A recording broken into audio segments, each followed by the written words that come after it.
Hi, my name is Frank Diamond. I'm managing editor of Infection Control Today, and I'm here with Suma Chacko. Suma Chacko is a member of our editorial advisory board, recently added onto our editorial advisory board. And Ms. Chacko, thank you for joining us today. Thank you, Frank. Thank you for inviting me. And you are in fact an infection preventionist of many years, right? That is correct. My background is nursing. I had been a nurse at the Hospital of University of Pennsylvania for 20 plus years, and then I switched into infection prevention. So I worked at Good Shepherd Penn Partners Hospital of University Hospital for 2 years, two and a half years as infection preventionist, and I came back to HUP, and I had been an infection preventionist there for over about 8 years, 8 to 10 years. So that's my background. HUP is the Hospital of the University of Pennsylvania, right? Correct. 3400 Spruce Street. That's where. On the front lines during the COVID-19 pandemic? Yes, absolutely. From the beginning on, we had been, we got our first patient on March 7th, is when we received our first patient. Before that, we had a lot of PUIs, that is persons under investigation, but none of them turned out to be, tested positive. So the first patient was transferred to us from another hospital on March 7th. So since then, we had been on Frontlines. Even before that, preparing for this, oncoming COVID-19 had been in the works since the beginning of, maybe March March beginning was when it really became real. And then, end of February, March is when it became really real. And we had been in the forefront initially from trying to figure out what, how, answering the questions from the multiple, the physicians, the nurses, as patients come, with signs and symptoms. I mean, what should they be looking for? What should they do with that patient? How do they order testing it evolved over time, trying to, and now that it is stabilized a little bit, we have gone over the hump and we are a little bit stable at this point, coming down over the peak, coming down numbers of the patients. But it had been a process that evolves over time. In the past 2 months, it's been hectic, but yes. So you and I are talking right now in the beginning of May, and you're saying it is slowing down a little bit. Yes, for at least in our hospital, what we are seeing is definitely the patient numbers are stable or coming down very slowly this week. So yes. Well, what was a typical day like during the rough period? Well, basically probably about 16 hours or more, really trying to figure out, because things were changing every day. Things were changing because starting with what, with the PPE, or, what are the guidelines, who do you test, and how, trying to figure out all that. Every day things changed. So we had to go with what the recommendations were from CDC, or from what was happening at the front lines, what staff are telling us, or what we were seeing with patients. So we had to kind of, over time, every day kind of make some changes. Every morning there were huddles, and we try to figure out, from each department, how many masks do we have, what are our supplies like, or what is EVS going to be doing, or can they go into these patients' rooms when they have tested positive? Who goes into that room?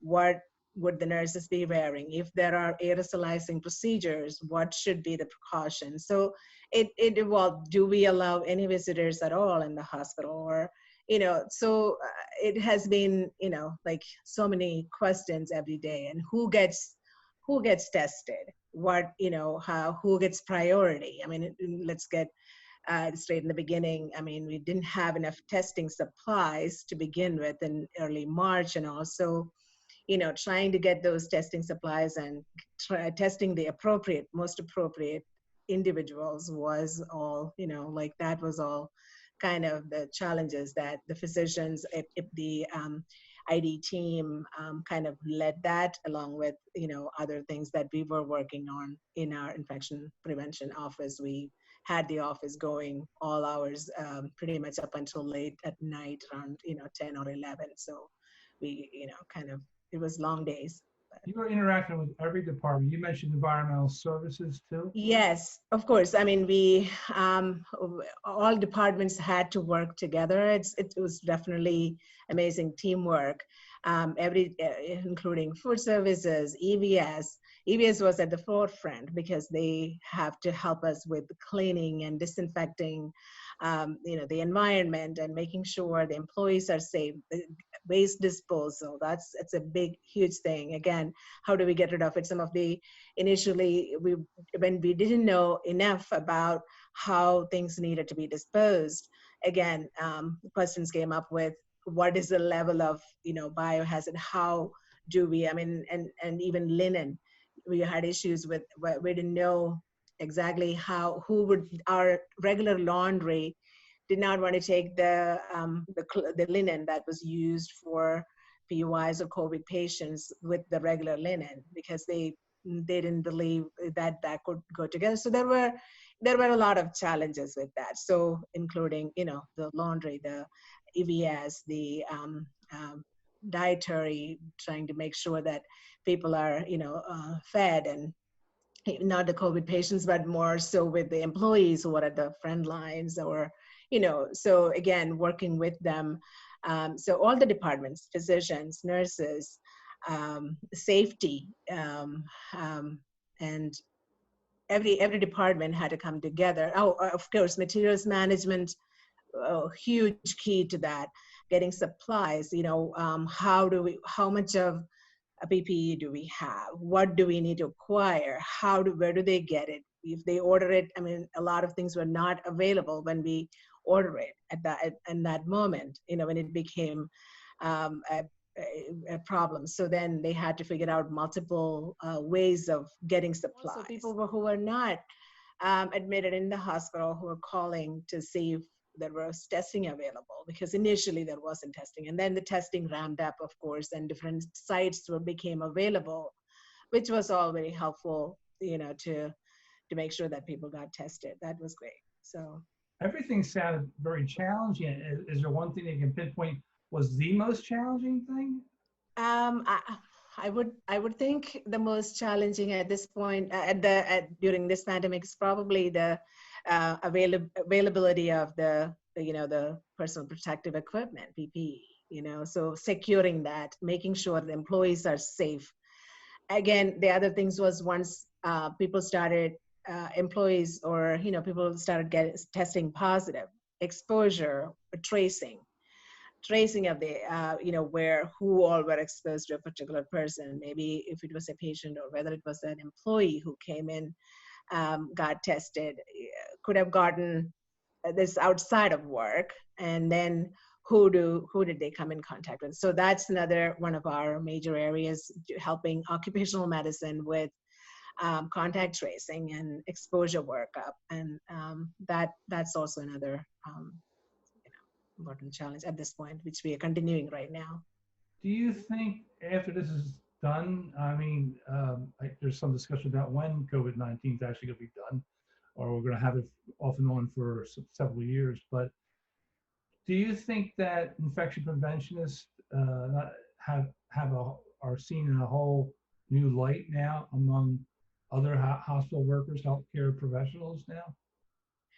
I think maybe it's the environment I work in. I don't know. Infection prevention is what always looked upon for, whether it's isolation guidelines, PPEs, like multiple in different areas. We were looked to for guidance, but yes, absolutely, sure. Yeah, because now people are more aware of, again, including simple thing as hand hygiene has become so important, and everybody can kind of, even before when we do audits, and people, were kind of like, did not like the fact that, we were watching, or, people are, and even wearing certain PPE, even in procedural areas, people were kind of did not want to. They didn't think that it was that important.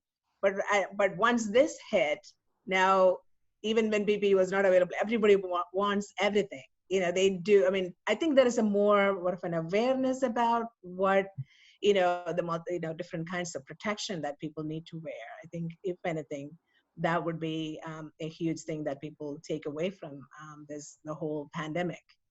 I, I know another expert I spoke to said that the infection preventionists were often looked upon as almost like the hall monitors in school and high school, But Yeah. is there truth to that? I mean, There is some, because we are always, when we go there, people look at you like, okay, so now what did we do wrong? Or, what are you looking for? Because, we are always auditing for compliance to certain things. Are they, doing their hand hygiene compliance, or are they wearing appropriate PPEs? Are they following? So it's, I guess, sometimes they, to an extent, maybe they look at us like, maybe somebody, the big brother, or somebody who comes in to kind of see, whether they are doing everything that they should be doing or they're supposed to. So yeah, there is some truth to it. Yes, okay. I would agree. Okay. but possibly that culture is going to change now after this, right? Yes, I hope so. I really hope so. Yeah. How do you think this will change the way infection prevention is done? I mean, I'm talking by this, I mean COVID-19. Will this change how infection prevention is done in hospitals now?